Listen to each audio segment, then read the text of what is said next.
இது மாதிரி வன்முறையாக, அதாவது ஹை ஹேண்டட் அப்படின்றது அப்படி அந்த அளவிற்கு போயிருக்கணும்ன்ற தேவை இல்லை. இது இன்னும் கொஞ்சம் சுமூகமாக கையாண்டு இருக்கலாம். டெல்லியில பெரிய அளவுல இப்ப நடந்துகிட்டு இருக்கு. இங்க வந்து அதுக்கு கையடக்கமான ஒரு சின்ன அளவுல, ஆனா அதே மாதிரியான போக்கை நம்ம பார்த்தோம். அப்போ இந்த கவர்னர் மாளிகையில அப்படின்னா கவர்னருக்கு அவ்வளவு முக்கியத்துவம் என்ன வருது? ஏதோ டாக்டர் படிப்பு மட்டும்தான் எவ்ரிதிங் அப்படின்றது மாதிரியான ஒரு பிம்பத்தை கட்டமைச்சுக்கிட்டு இருக்கிறாங்க. அத அவரே முதலமைச்சராகிறதுக்கு முன்னாடி அதை உடைச்சு விட்டுருக்கிறாரு. இந்த நீட்டை பொறுத்த மட்டும் அவங்க நடத்தக்கூடிய முறையில அந்த ப்ரொசீஜர் இருக்குது பாத்தீங்களா, ப்ரொசீஜர் ஆஃப் கண்டக்டிங் அந்த எக்ஸாம், அதுல குளறுபடிகள் இருக்கு. அத வந்து அந்த மெக்கானிசம் இருக்குல்ல, அதை சரி பண்ணணும். அதுல மாற்று கருத்து இல்ல. இன்னைக்கு நிலவரத்துல இந்த அரசு பள்ளியில படித்த மாணவர்கள் எவ்வளவு பேரு மருத்துவ படிப்புக்கு போறதுக்கு செலக்ட் ஆகி உள்ள நுழைகிறாங்க அப்படின்றது இன்னைக்கு நிலவரத்தையும், இதுக்கு முன்னாடி நீட்டுக்கு முன்னாடி இருந்த நிலவரம் அதையும் ஒப்பிட்டு பார்க்கும்போது பெரிய அளவுல வித்தியாசம் இல்லை. அதுதான் உண்மை.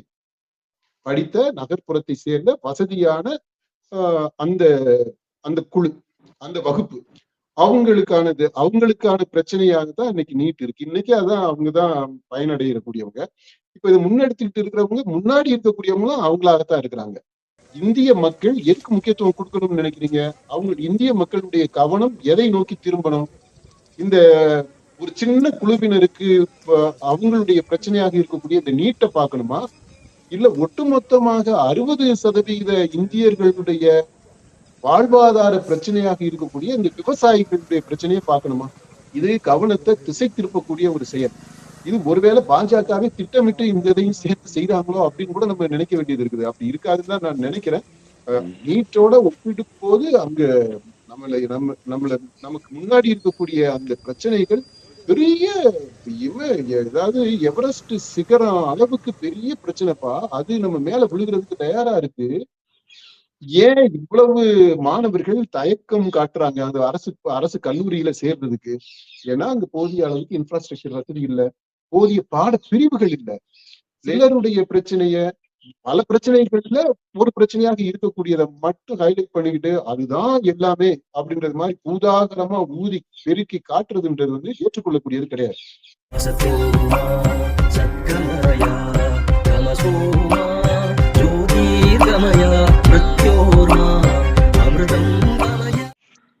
இந்த நீட் விவகாரம் தொடர்பாக கரப்பான்பூச்சி ஜனதா கட்சி இவங்க வந்துட்டு மாணவர்கள் இளைஞர்களை வந்துட்டு போராட்டம் நடத்திட்டு வராங்க. இதன் அடுத்த கட்டமாக வந்து நாடாளுமன்றத்துக்கு பேரணியாக செல்ல முயன்ற இளைஞர்கள் மாணவர்களை வந்து காவலர்கள், அதாவது துணை ராணுவ படையினரை வச்சு அவர்களை கட்டுப்படுத்தி மோதல் நடந்து கண்ணீர் புகையுண்டெல்லாம் வீசி அவங்க வந்து தடுக்கப்பட்டிருக்காங்க. இதுல போலீசாரும் காயம் அடைந்திருக்கிறாங்க, இளைஞர்கள் மாணவர்களும் காயம் அடைந்திருக்கிறாங்கப்பா. இந்த போராட்டத்தை வந்து அரசு கையாண்ட விதம் அப்படிங்கிறத எப்படிப்பா பாக்குறீங்க? அரசு கையாண்ட விதம் வந்து ரொம்ப ஹை ஹேண்டட்னு தான் நம்ம சொல்லணும். அதாவது இவங்க மாணவர்கள் இளைஞர்கள் வர்றாங்க, அந்த கட்சி சார்பாக எல்லாரும் சேர்ந்து வர்றாங்க. ஒரு கட்சி நடத்தக்கூடிய ஒரு போராட்டம் இது. ஆனா இப்போ இந்த இளைஞர்கள் வரும்போது அவங்கள இந்த அரசு கையாண்ட விதம் அப்படின்றது நம்ம முழுசா ஏற்றுக்கொள்ளக்கூடியதாக இல்லை. அதாவது துணை ராணுவ படையை வச்சு ஒரு கன்ஃபரன்டேஷன் மாதிரி கொண்டு வந்து மோதலாகி அதுல மாணவர்களுக்கு அது பங்கு கொண்ட அந்த கட்சி இளைஞர்களுக்கு அடி, காவலர்களுக்கு அடி, இந்த அளவிற்கு போயிருக்கணுமா அப்படின்றது கேள்விதான். இதை தவிர்த்திருக்கலாம் அப்படின்றதுதான் நம்முடைய எண்ணம். அவங்க போராடுறாங்க, போராட்டம் அவங்களை பொறுத்த மட்டும் நியாயமான போராட்டமாக இருக்கு. அவங்களை பொறுத்த மட்டும் அந்த கோரிக்கை சரியான கோரிக்கை அப்படின்னு நம்புறாங்க. அதனால அந்த போராட்டத்தை முன்னெடுக்கிறாங்க. அடுத்து நாடாளுமன்ற கூட்டம் நடக்கும்போது அந்த நாடாளுமன்றத்தினுடைய கவனத்தை ஈர்க்கணும், நாடாளுமன்றத்துல இந்த விவாதத்தை அந்த நாடாளுமன்றத்திற்குள்ள இது ஒரு விவாத பொருளாக வரணும் அப்படின்றதுக்காக அவங்க அந்த முயற்சி செய்யறாங்க. இப்போ இத ஒரு ஸ்ட்ராட்டஜிக்கா அரசு வந்து டீல் பண்ணியிருக்கும். இது மாதிரி வன்முறையாக, அதாவது ஹை ஹேண்டட் அப்படின்றது அப்படி அந்த அளவிற்கு போயிருக்கணும்ன்ற தேவை இல்லை. இது இன்னும் கொஞ்சம் சுமூகமாக கையாண்டிருக்கலாம், அரசியல் ரீதியாக கையாண்டிருக்கலாம் அப்படின்னு தான் நான் நினைக்கிறேன். அதனால இது ஏற்றுக்கொள்ளக்கூடியதாக இல்லை, கண்டனத்திற்குரியது அப்படின்னுமே நம்ம சொல்லலாம். இந்த போராட்டம் தொடர்பா வந்து மற்ற அரசியல் கட்சிகள், அனைத்து கட்சிகளுமே வந்துட்டு என்ன மாதிரி அணுகுமுறையை பின்பற்றாங்க. அதாவது பாரதிய ஜனதாவா இருக்கட்டும், திமுக, தாவேகா, காங்கிரஸ் இது மாதிரி மற்ற கட்சிகளும், அரசியல் கட்சிகளும், மக்களும் இந்த போராட்டம் வந்து எப்படிப்பா பாக்குறாங்க? எப்படி அணுகுறாங்க? நம்ம பாரத பிரதமர் எடுத்துக்கிட்டோம் அப்படின்னா, அவரு சொல்றாரு, இது மாதிரி மாணவர்களே நீங்க இது மாதிரிலாம் இது போராட வேண்டாம். கண்டிப்பா உங்களுடைய நலன்ல இந்த அரசு வந்து ரொம்ப அக்கறையோட இருக்கு அப்படின்னு சொல்லிட்டு அவர் வழக்கமா ஒரு பிரசங்கம் பண்ணுவாரு தெரியுமா? அந்த மாதிரியான ஒரு பிரசங்கம் அப்பா எப்படி பிள்ளைகிட்ட பேசுவாரோ அந்த மாதிரி ஒரு அணுகுமுறையில அவர் வந்து பேசி இருக்கிறாரு. இப்ப தமிழ்நாட்டில் இருக்கக்கூடிய ஒவ்வொரு கட்சியுமே ஒண்ணு சொல்லியிருக்கிறாங்களா, அது நீங்களே எடுத்து சொல்லிருங்களேன். என்ன மாதிரியான எதிர்வினை ஆற்றி இருக்கிறாங்க அப்படின்றத. அதான் இப்ப தாவேகாவ பொறுத்தவரையில அவங்க சொல்லியிருக்கிறாங்க, இந்த குளறுபடிகளை கண்டித்து நாடாளுமன்றத்தை நோக்கி பேரணியா சென்றவங்க இந்த மோதல் போக்கு வந்து கண்டிக்கத்தக்கது. இந்த நீட்டை வந்து ரத்து செய்யணும் அப்படிங்கிறது தாவேகாவுடைய நிலைப்பாடா அவங்களுடைய ஐடி விங் சார்பில் போட்டிருக்கிறாங்க. இதே மாதிரி திமுகவும் வந்துட்டு இந்த போராட்டத்தை தொடர்ந்து அந்த நீட்டுக்கு எதிராக அவங்க போராடிட்டு வராங்க. அவங்களும் எதிர்ப்பு தெரிவிச்சிட்டு இருக்காங்க. அதிமுகவை பொறுத்தவரையில பெருசா எதுவும் வந்த மாதிரி செய்திகள் இல்ல. இன்னைக்கு கூட ஒரு அறிக்கை வந்து மதுக்கடைக்கு எதிராக போராட்டம் நடக்கப்படும் அப்படின்னு சொல்லி எடப்பாடி அறிவிச்சிருக்கிறாரு அப்படிங்கிற மாதிரி செய்திகள் தான் பாக்குற மாதிரி இருந்துச்சு. அதே மாதிரி தமிழ் மார்க்சிஸ்ட்ல வந்துட்டு அங்க அலுவலகத்திலே வந்து மாணவர்கள் ஒருவேளை உணவு புறக்கணிச்சு நேற்றைய தினமே வந்து போராட்டங்கள்லாம் வந்து நடத்தினாங்க. இது மாதிரி இந்த தமிழகத்துல வந்து போராட்டங்கள் அதற்கு ஆதரவான ஒரு நிலைப்பாடுங்கிறது பார்க்க முடியுதுப்பா. அந்த அரசியல் கட்சிகள் எல்லாமே அவங்க அரசியல் நிலைப்பாடுக்கு ஏற்றது மாதிரி, கொள்கை கூட்டணிகளுக்கு ஏற்றது மாதிரி கொஞ்சம் நேரடியாகவோ இல்ல கொஞ்சம் அழுப்பியோ பூசி மறைச்சு மூடி மறைச்சு அந்த மாதிரியோ ஒரு வளவள குலகள லாங்குவேஜ்லயோ இந்த எதிர்ப்பை தெரிவிச்சிருக்காங்க. ஆகக்கூடிய எல்லா அரசியல் கட்சிகளுமே இந்த நடந்த அந்த கன்ஃபரன்டேஷன் அந்த மோதலுக்கு எதிர்ப்பை பதிவு பண்ணியிருக்கிறாங்க அப்படின்னு நம்ம எடுத்துக்கலாம். இதுல தமிழ்நாட்டுல பாத்தீங்கன்னா பல இடங்கள்ல நேற்றும் சரி இன்றைக்கும் சரி அந்த மாணவர்களுடைய இளைஞர்களுடைய போராட்டம் இருக்கு.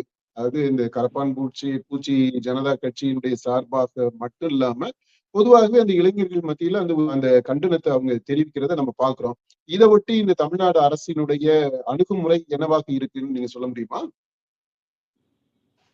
தமிழ்நாடு அரசு வந்து அவங்க தேர்தல் வாக்குறுதியிலே அவர் விஜய் சொல்லியிருந்தாருலப்பா, முதலமைச்சர் விஜய் வந்து நீட் வந்து ரத்து செய்யப்படும் அப்படிங்கறத அவர் ஒரு வாக்குறுதியாவே சொல்லியிருந்தாரு. இப்போதுமே வந்துட்டு அந்த நிலைப்பாட்டுல தானே அவங்க வந்து இருக்கிறாங்கப்பா. நீட் தேர்வுக்கு எதிரான நிலைப்பாட்டுல. இல்ல நீட்டு தேர்வு எதிர்க்கிறதுன்றது பாயிண்ட் இல்ல. இன்றைக்கு தமிழ்நாட்டில் நடக்கக்கூடிய இந்த மாணவர்களுடைய போராட்டம் எப்படி அவங்க தாவேகா அரசு டீல் பண்ண போகுது, ஹேண்டில் பண்ண போகுது அப்படின்றது பண்ணிட்டு இருக்கிறாங்கன்றது. ஏன்னா கொஞ்ச நாளைக்கு முன்னாடி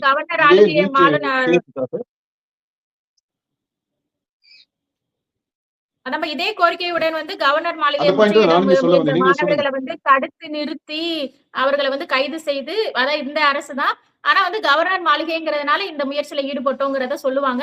இன்னும் பெரிய அளவுல வந்துட்டு தாவேகா அரசு பொறுப்பேற்ற பிறகு போராட்டங்கிறது வெடிக்கல. அந்த ஒரு போராட்டத்தினப்போ காவல்துறை வந்து அவர்களை கைது செஞ்சாங்க மாணவர்களை. இல்ல அதான் அப்போ கவர்னர் மாளிகைக்கு முன்னாடி போராட்டம் நடத்தினா மாணவர்களை நீங்க கைது பண்ணுவீங்களா? அவங்கள அதாவது அடிச்சு விரட்டுனாங்க மாணவர்களை. அதாவது டெல்லியில இப்ப என்ன நடக்குதோ ஏறத்தாழ அதனுடைய ப்ரில்யூட் மாதிரி ஒரு சின்ன அளவுல இங்க டெல்லியில பெரிய அளவுல இப்ப நடந்துகிட்டு இருக்கு. இங்க வந்து அதுக்கு கையடக்கமான ஒரு சின்ன அளவுல ஆனா அதே மாதிரியான போக்க நம்ம பார்த்தோம். அப்போ இந்த கவர்னர் மாளிகையில அப்படின்னா கவர்னருக்கு அவ்வளவு முக்கியத்துவம் என்ன வருது? கவர்னர் பகைச்சிக்க கூடாது, கவர்னர் மனசு கோணிடக்கூடாது, அவர் மனசு கோணிட்டா அவர் வருத்தப்பட்டுட்டா அவர் சங்கடப்பட்டுட்டா அரசுக்கு ஏதாவது பிரச்சனை ஆகி போயிடும் அப்படின்ற பயமா? அதன் காரணமாக மாணவர்கள் அடிச்சு விரட்டப்பட்டாங்களா? ஏன்னா இன்னைக்கு நாடாளுமன்றத்துக்கு முன்னாடி நடக்கக்கூடியது ஏறத்தாழ அந்த ஆட்டிடியூடு தான். மாணவர்கள் விட்டா கை மீறி போயிடுவாங்க அப்படின்றதுக்காக அவங்க மேல வன்முறைய ஏவி விட்டு அவங்கள டிசிபேட் பண்ணி விடுறாங்க, அவங்களுக்கு கலைச்சு விடுறாங்க. இப்ப அந்த மாதிரிதான் இங்க நடந்துச்சு. அப்ப தாவேகா அவங்களுடைய அணுகுமுறையும் அப்படித்தான் இருக்குமா? இருக்க போகுதா? இனி அடுத்து மாணவர்களுடைய போராட்டம்னு நடந்தா தெரியல. ஏன்னா இன்னைக்கு தாவேகா அரசை எதிர்த்து விமர்சனம் பண்ணி கொஞ்சம் கடுமையாக விமர்சனம் பண்ணி அந்த மாதிரியான போக்கு இருக்கும்போது அந்த யாரெல்லாம் இப்படி கடுமையாக வார்த்தை பயன்பாடு வார்த்தைகளை பயன்படுத்தி அரசை விமர்சிக்கிறார்களோ அவங்க எல்லாருமே அரெஸ்ட் பண்ணப்படுறதும், ஜெயில போடப்படுறதும், நெருக்கடிகளுக்கு ஆளாகிறதும் அது நம்ம பாக்குறோம். நம்ம அந்த கேஸ் ஒவ்வொரு கேஸுக்குள்ள அது என்ன மெரிட் இருக்கு, டிமெரிட்ஸ் இருக்குன்றத நம்ம இப்ப அனலைஸ் பண்ணல. ஆனா அந்த ட்ரெண்ட் என்ன அப்படின்றத நம்ம பாக்குறோம். இப்போ இந்த அரச கேள்விக்குள்ளாக்குறது மாதிரி, அதாவது அதுக்கு சங்கடத்தை ஏற்படுத்தக்கூடியது மாதிரி போராட்டம் வருது அப்படின்னா அந்த போராட்டத்தை அப்போ இரும்பு கரம் கொண்டு ஒடுக்குமா இந்த அரசு? அந்த மாதிரியான ஒரு கேள்வி நமக்கு வருது. இல்ல கனிவோட பாக்குமா அப்படின்றது நமக்கு தெரியல. அந்த ஒரு பாயிண்ட் இருக்கு. அடுத்து நீங்க முதலமைச்சர் பற்றி சொன்னீங்க. அவங்க ஸ்டேட்மெண்ட் இதுல தேர்தல் அறிக்கையிலேயே இத நீட்டை ஒழிக்கணும் அப்படின்றத முன் வச்சிருக்கிறாங்க அப்படின்றத சொன்னீங்க. ஆனா அதுக்கும் கொஞ்சம் முன்னாடி அவங்க அந்த கூட்டத்துல பேசும்போது மாணவர்களுக்கு இன்றைக்கு நிறைய ஆப்ஷன்ஸ் இருக்கு படிக்கிறதுக்கு, உயர்கல்வி படிக்கிறதுக்கு. இந்த மருத்துவம் அப்படின்றது மட்டும் ஒரே ஆப்ஷன் கிடையாது அப்படின்றதை அவர் சுட்டி காட்டி இருக்கிறார், பேசியிருக்கிறார். அதாவது நீட்டை ஒழிக்கணும் அப்படின்றது அந்த தேர்வு இருக்கக்கூடாது அப்படின்றத அவர் மறுக்கல. ஆனா அதுக்கான போராட்டம் நம்ம முன்னெடுப்போம் அப்படின்ற அது இருக்கு கட்சி ரீதியாக. ஆனா அவரு அந்த மாணவர்கள்ட்ட அந்த ஐ திங்க் இந்த விழாவுல பேசும்போதுதான் இதை சொன்னாரு. அப்ப இது ஆப்ஷன்ஸ் நிறைய இருக்கு, அதை எல்லாத்தையுமே நம்ம எக்ஸ்ப்ளோர் பண்ணணும் அப்படின்றத முன் வச்சாரு.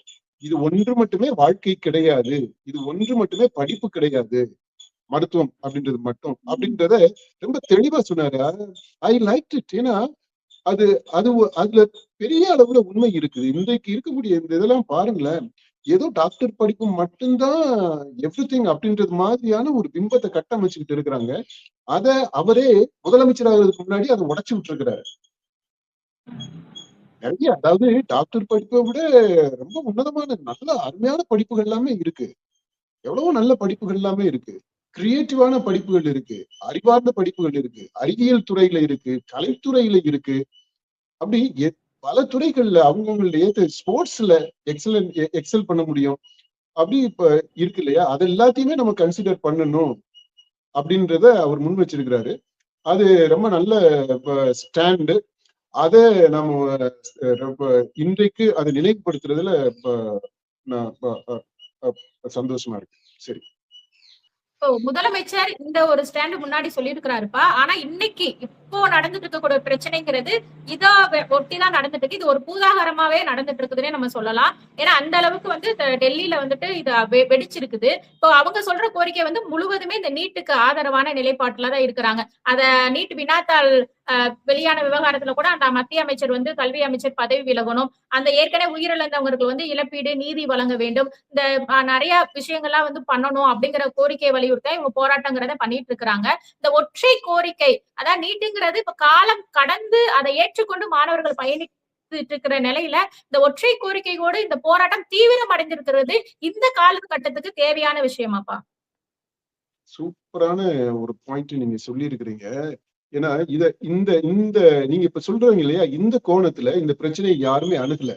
நாம இப்போ நடத்தக்கூடிய இந்த கரப்பான் பூச்சி ஜனதா கட்சியினர் நடத்தக்கூடிய அந்த இளைஞர்கள் நடத்தக்கூடிய போராட்டத்தை நம்ம கொச்சைப்படுத்தல இல்ல, அதை நம்ம மதிக்கிறோம். அது ஆக்சுவலா ஒரு நல்ல விஷயமா தான் நம்ம பாக்குறோம். இளைஞர்கள் ஒன்றாக சேர்ந்து ஒரு ஒரு காரணத்தை முன் வச்சு அதுக்காக ஒரு போராட்டம், ஒரு கோரிக்கையை முன் வச்சு அதுக்காக ஒரு போராட்டம் நடத்துறாங்க, தேசிய அளவுல ஒருங்கிணைச்சு கொண்டு வந்திருக்கிறாங்க அப்படின்றத நம்ம பாசிட்டிவா தான் நம்ம பாக்குறோம். ஆனா இந்த போராட்டம் கையெடுத்திருக்கக்கூடிய அந்த கோரிக்கை இருக்குது பாத்தீங்களா, முன்வைத்து இருக்கக்கூடிய இந்த இலக்கு, அது போதாது அப்படின்றோம். இன்றைக்கு இருக்கக்கூடிய சூழ்நிலையில இந்த கோரிக்கை என்பது அவசியமற்றது அப்படின்றதா என்னுடைய தனிப்பட்ட கருத்து. ஏன்னா இந்த நீட்டை பொறுத்த மட்டும் அவங்க நடத்தக்கூடிய முறையில அந்த ப்ரொசீஜர் இருக்குது பாத்தீங்களா, ப்ரொசீஜர் ஆஃப் கண்டக்டிங் அந்த எக்ஸாம், அதுல குளறுபடிகள் இருக்கு. அத அந்த மெக்கானிசம் இருக்குல்ல, அதை சரி பண்ணணும், அதுல மாற்று கருத்து இல்லை. அப்புறம் அந்த கட் ஆஃப் பாயிண்ட் வைக்கிறது, அந்த கேள்வி என்ன, எந்த சிலபஸ்ல இருந்து கேள்விகள் எடுக்கிறாங்க அப்படின்றது எல்லாமே நம்ம கேள்விக்கு உள்ளாக்கிக்கிட்டு தான் இருக்கிறோம். மருத்துவ படிப்புக்கு இதை ஒரு முன் நிபந்தனையாக போட்டு இருக்கிறாங்க இல்லையா? இத பரவலாக இந்தியா முழுக்கவே மக்கள் ஏற்றுக்கிட்டாங்க அப்படின்னு தான் நான் நினைக்கிறேன். தமிழ்நாட்டை பொறுத்த மட்டும் இல்ல, இது என்னைக்கும் மக்கள் இதை கடந்து வந்துட்டாங்க. இந்த நீட்டை நீ ஒழிச்சாலும் சரி ஒழிக்காட்டினாலும் சரி, யாருக்கு இந்த டாக்டரா படிக்கணும்னு நினைக்கிறாங்களோ, யார் வீட்டுல அந்த இது இருக்குதோ அது, எனவே அது வந்து ஒரு குலத்தொழில் மாதிரி ஆகி போயிடுச்சு. டாக்டரா படிக்குது அந்த மாதிரி தான் வந்துகிட்டு இருக்கு. சரி, அது வேற ஒரு இஷ்யூ, அதை நம்ம பின்னாடி பேசுவோம். இப்போ இந்த டாக்டரா படிக்கணும்னு நினைக்கிறவங்க அவங்க அதுக்கு தயார் பண்ணிக்கிறாங்க, படிச்சுட்டு போறாங்க. இப்ப இந்த அரசு பள்ளியில படிக்கக்கூடியவர்களுக்கு தனியாக இந்த அரசு இட ஒதுக்கீடு செஞ்சிருக்கிறதுனால இன்றைய சூழ்நிலையில பார்க்கும்போது, அப்புறம் இப்ப வந்திருக்கக்கூடிய தாவேகா அரசு அதை இன்னும் கொஞ்சம் உயர்த்தணும் அப்படின்ட்டு ஒரு முயற்சி, அதையும் சொல்லி இருக்கிறாங்க. அப்படி உயர்த்திட்டாங்க அப்படின்னா இன்னும் கூட பெட்டரா இருக்கும். அப்ப அந்த மாதிரி ஒரு சூழ்நிலை வரும்போது இன்னைக்கு நிலவரத்துல இந்த அரசு பள்ளியில படித்த மாணவர்கள் எவ்வளவு பேரு மருத்துவ படிப்புக்கு போறதுக்கு செலக்ட் ஆகி உள்ள நுழைகிறாங்க அப்படின்றது இன்னைக்கு நிலவரத்தையும், இதுக்கு முன்னாடி நீட்டுக்கு முன்னாடி இருந்த நிலவரம் அதையும் ஒப்பிட்டு பார்க்கும்போது பெரிய அளவுல வித்தியாசம் இல்லை. அதுதான் உண்மை. அதனால நீட்டை பொறுத்த மட்டும் இல்ல, அதனுடைய பாதிப்பு அப்படின்றது பெரிய அளவுல இல்லை. அடுத்தது இந்த நீட்டுன்னு ஒண்ணு இருக்கிறதுனால இதை ரொம்ப முக்கியத்துவப்படுத்தி பேசிட்டு இருக்கிறதுனால மற்ற ஆப்ஷன்ஸ் எல்லாமே இருக்கு. உயர்கல்வியில இந்த மருத்துவ படிப்பை தவிர மற்ற ஆப்ஷன்ஸ் எவ்வளவோ இருக்கு அப்படின்றது மழுங்கடிக்கப்பட்டுக்கிட்டு வந்திருக்குது இல்லையா? அது கொஞ்சம் கொஞ்சமாக இப்ப குறையுது. இப்ப மத்த ஆப்ஷன்ஸையும் பார்க்க ஆரம்பிச்சிருக்கிறாங்க. நம்ம தமிழ்நாடை பொறுத்த மட்டும் இது உறுதியாக சொல்லலாம், இந்த 3 அம்சங்களுக்கு. இப்ப இப்படி இருக்குது. இந்த சூழ்நிலையில இவங்க தேசிய அளவுல இதை கொண்டு வந்திருக்கிறது, அதை பார்த்தோம்னா யார் இதை முன்னெடுத்திருக்கிறாங்க அப்படின்னா, இதுல முன்னணியில இருக்கக்கூடிய ஆட்கள் எல்லாமே நீங்க பாருங்களேன், அவங்க எல்லாரும் irrespective of the caste background அதை விட்டுட்டு பொருளாதார ரீதியாக நம்ம பார்த்தோம் அப்படின்னா இவங்க எல்லாருமே ஒரு வசதியான ஒரு பின்புலத்தை உடையவங்களாக இருக்கிறாங்க. அந்த கோர்ல இருக்கக்கூடிய அந்த லீடர்ஸ் அவங்க, அப்புறம் படிச்ச பின்புலம் இருக்கு, அப்புறம் அர்பன் நகர்ப்புற அந்த பின்புலம் இருக்கு. இந்த மாதிரி வசதியான ஒரு மேட்டுக்குடி அவங்கதான் இதை முன்னெடுக்கிறாங்க. ஏன்னா இந்த நீட் அப்படின்றது, இந்த டாக்டர் படிப்பு அப்படின்றது அவங்களுக்கானதாக தான் இப்போ வரைக்குமே இருக்கு. பிரைமரிலி ஒட்டுமொத்தமா நம்ம பார்க்கையில மெஜாரிட்டி வந்து அவங்கதான் இந்த மருத்துவத்துறையில இருக்கிறாங்க. ஏன்னா சாதாரணமா இதுல அரசு இதுலயே மெரிட்லயே போனாலுமே கூட அதுக்குமே செலவு பண்ண வேண்டியது இருக்குது. ஒன்றும் ஓசியா படிக்கிற படிப்பு கிடையாது. அதனால ஏழை எளிய மாணவர்கள் எல்லாம் சப்போர்ட் இல்லை அப்படின்னா, ஸ்பான்சர்ஸ் யாரும் இல்லை அப்படின்னா, சீட்டு கிடைச்சாலுமே ரொம்ப புத்திசாலியாக இருந்தாலுமே இந்த படிக்க முடியாது. அப்படிப்பட்ட சூழ்நிலை தான் இன்னைக்கு இருக்கு பொருளாதார ரீதியாக.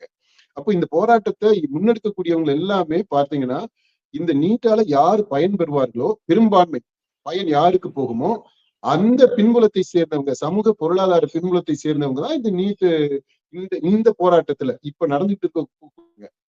அப்புறம் இந்த இளைஞர்கள் அப்படின்றதுனால, மாணவர்கள் அப்படின்றதுனால, அதனால ஈர்க்கப்பட்டு அந்த ஒரு இம்பாக்ட் இருக்கும் இல்லையா? அதனால மற்ற பின்புலத்தை, சமூக பொருளாதார பின்புலத்தை சேர்ந்தவங்களும் இதுல கொஞ்சம் இஷ்யூவே பிரைமரிலி அந்த சமூக பொருளாதார நிலையில வசதியாக இருக்கக்கூடியவங்க, மேல் மட்டத்துல இருக்கக்கூடியவங்க, மேட்டுக்குடி அப்படின்னு நம்ம சொல்லலாம். படித்த நகர்ப்புறத்தை சேர்ந்த வசதியான அந்த அந்த குழு, அந்த வகுப்பு, அவங்களுக்கான பிரச்சனையாக தான் இன்னைக்கு நீட் இருக்கு. இன்னைக்கு அதான் அவங்கதான் பயனடையக்கூடியவங்க. இப்ப இதை முன்னெடுத்துக்கிட்டு இருக்கிறவங்க, முன்னாடி இருக்கக்கூடியவங்களும் அவங்களாகத்தான் இருக்கிறாங்க.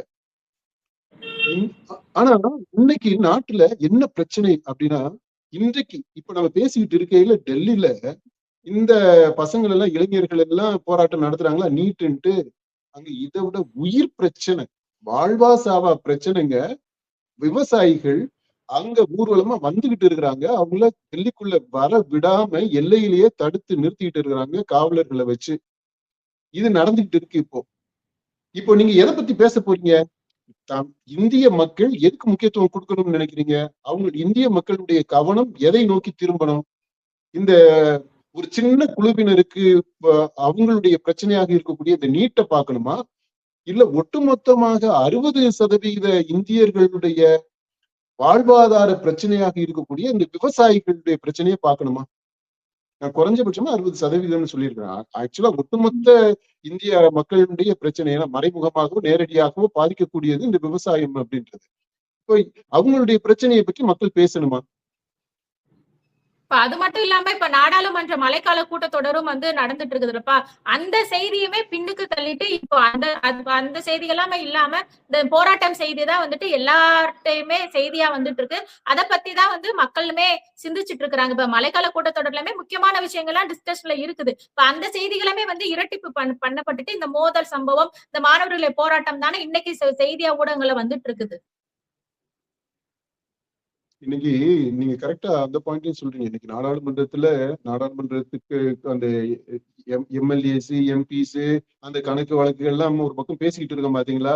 இப்ப நாடாளுமன்ற இந்த கூட்டத்தொடர்ல சில முக்கியமான மசோதாக்களை நிறைவேற்றுவதற்கு 2/3 மெஜாரிட்டி வேணும் அப்படின்றதுக்கு எப்படி கொண்டு வர்றது இந்த எம்பிஸ அப்படின்றதுக்கான காய் நகர்த்தல்கள் ஒரு பக்கம் போய்கிட்டு இருக்கு. அதெல்லாம் இப்ப திமுகவுமே அதுல அந்த பேச்சுல கலந்துரையாடல்ல அந்த நெகோசியேஷன்ல அதுல உள்ள இறங்கி இருக்கு. இது ஒரு பக்கம் போய்கிட்டு இருக்கு. என்ன என்ன மசோதா அப்படி தீவிரமா இந்த அரசு வந்து நிறைவேற்றி ஆகணும்ன்ற பிடிவாதத்துல இருக்கு அப்படின்னு பார்த்தோம்னா அது அப்படியே மலைக்க வைக்கக்கூடியதாக இருக்கு. ஒரே நாடு ஒரே தேர்தல் அப்படின்றது, அப்புறம் டீலிமிட்டேஷன் தொகுதி மறுவரையறை செய்யறது, அதனால எந்த அளவிற்கு பாதிப்புகள் இருக்க போகுது இந்த மாநிலங்களுக்கு அப்படின்ற அந்த பிரச்சனை இருக்கு. அடுத்து எஃப்சிஆர்ஏ, அதாவது ஃபாரின் கான்ட்ரிபியூஷன் ரெகுலேஷன் ஆக்ட் அப்படின்றது, அது ஒட்டுமொத்தமா இந்த மைனாரிட்டி இன்ஸ்டிடியூஷன்ஸ் இருக்குது இல்லையா, அது எல்லாத்தையுமே பாதிக்கக்கூடியதாக இருக்கு. அந்த இது இப்படி ரொம்ப முக்கியமான மசோதாக்கள் விவாதத்திற்கு வரப்போகுது. ஏறத்தாழ நிறைவேறுவதற்கு அந்த மசோதாக்களை நிறைவேற்றுவதற்கு என்ன மாதிரியான இது தேவையோ அதெல்லாமே தயார் நிலையில ஓரளவுக்கு தயாராகி வந்திருக்குது, அல்லது அதை தயாராக்கிக்கிட்டு இருக்கிறாங்க. அப்படின்ற அந்த சூழ்நிலையில இந்த இது, அதாவது பல தலைமுறைகளை பாதிக்கக்கூடிய விஷயம். இது எல்லாத்துல இருந்தும் நீங்க சொன்னது மாதிரி மக்களுடைய கவனம் போயிடுச்சு. அதை பத்தி யாரும் பேசல. இது எல்லாருமே இந்த கரப்பாம்பூச்சியை பத்தியும் இந்த நீட்டை பத்தியும் பேசிட்டு இருக்காங்க. நீட்டுன்றது ஒரு இஷ்யூன்றதை நம்ம மறுக்கல. இன்றைக்கு சூழ்நிலையில இவ்வளவு தேசிய அளவுல முதன்மையான பிரச்சனையாக முன்னிறுத்தப்பட வேண்டிய பிரச்சனை இல்லை அப்படின்றது உறுதியாக இருக்கு. இது கவனத்தை திசை திருப்பக்கூடிய ஒரு செயல். இது ஒருவேளை பாஜகவே திட்டமிட்டு இந்த இதையும் சேர்த்து செய்தாங்களோ அப்படின்னு கூட நம்ம நினைக்க வேண்டியது இருக்குது. அப்படி இருக்காதுன்னு தான் நான் நினைக்கிறேன். அப்படி இருக்கக்கூடாது. ஆனா அந்த மாதிரி நம்ம பார்க்க வேண்டியது இருக்கு. இத நீட்டோட ஒப்பிடும் போது அங்க நமக்கு முன்னாடி இருக்கக்கூடிய அந்த பிரச்சனைகள் பெரிய, ஏதாவது எவரெஸ்ட் சிகரம் அளவுக்கு பெரிய பிரச்சனைப்பா. அது நம்ம மேல விழுகிறதுக்கு தயாரா இருக்கு. அல்லது அதை நம்ம எதிர்கொள்ளணும். கல்லா பார்க்கணும்னு கூட அவசியம் இல்லை. நம்ம எப்படி, ஆனா அவ்வளவு பெரிய மானுமெண்டல், சோ ஹியூஜ், அந்த மாதிரியான பிரச்சனை இருக்கும்போது நீங்க சின்ன கூழாங்கல்ல வச்சுக்கிட்டு இதுதான் நம்ம பெரிய பிரச்சனை அப்படின்னு சொல்லிட்டு சின்ன கல்லை தூக்கி காட்டிக்கிட்டு விளையாட்டு பண்றது மாதிரி இருக்கு, திசை திருப்புறது மாதிரி இருக்கு. அப்ப அத கான்கிரீட்டா சொல்றேன். ஒண்ணும் அதாவது நாடாளுமன்றத்துல பேசக்கூடிய பிரச்சனைகள்னு இருக்கு. அதை விட இன்னைக்கு முக்கியமாக விவசாயிகள் ஒரே இடத்துல ரெண்டு நடந்துகிட்டு இருக்கு. எதை பத்தி இப்ப மக்கள் பேசணும், மக்களுடைய கவனம் எங்க போகணும்? அதான் கரெக்டான பாயிண்ட் நீங்க பிடிச்சிருக்கீங்க. அதனால நான் நினைக்கிறேன் இந்த நீட்ன்றதெல்லாம் ஒரு பெரிய இஷ்யூவா நம்ம ஆக்க தேவையில்லை.